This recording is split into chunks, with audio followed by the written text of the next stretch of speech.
Day 85, Le'iloi Nishmas Ita Shendel Bas Moshe Nochem, whose yahrzeit is today.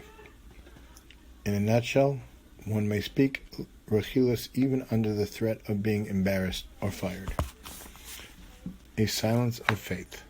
Yehuda Burke, owner of Burke Mortgage Bankers, enters his office one morning to find a note on his desk. Dear Mr. Burke, we really did not appreciate having to work overtime right before Sukkot. We all have Sukkot to build and Yom Tov needs to purchase, and the long work hours made our preparations very difficult. Please be more considerate in the future. Sincerely, a disgruntled employee. Mr. Burke, who is known to be short-tempered, is not too pleased with the note. He summons Yisroel, a loyal, quiet, respectful worker, shows him the note and says, I know that you didn't write this note, but I have a hunch that you know who wrote it. Tell me who it is. Yisroel knows that Heshi Greenberg is the culprit. He also knows that to reveal his name would be to speak Rechilus. On the other hand, his boss is demanding to know the writer's identity. What should he do? Chofetz Chaim leaves no room for doubt. Yisroel is not permitted to reveal the writer's name.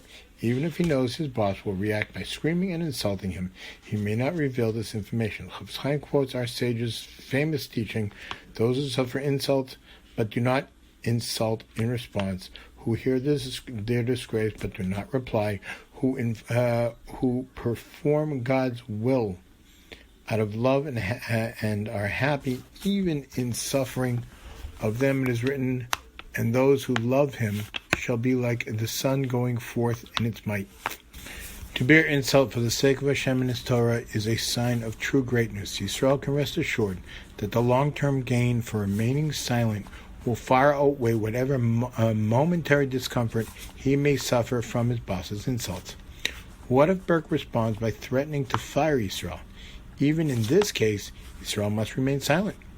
A Jew must be prepared to give up all his money and possessions rather than transgress a single lo saseh.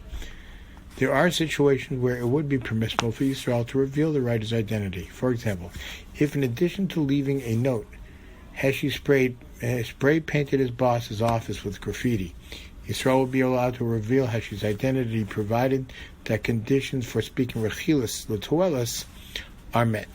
These will be discussed in forthcoming segments.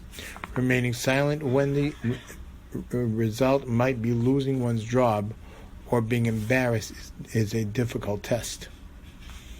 It is at such times that we must bear in mind we never lose from doing what is right. If the Torah demands that we not speak Rechilus, then we should be proud to uphold the halacha and not be intimidated by threats, insults, or even the possibility of being fired. In a nutshell, one may not speak Rechilus even under the threat of being embarrassed or fired. Have a wonderful day.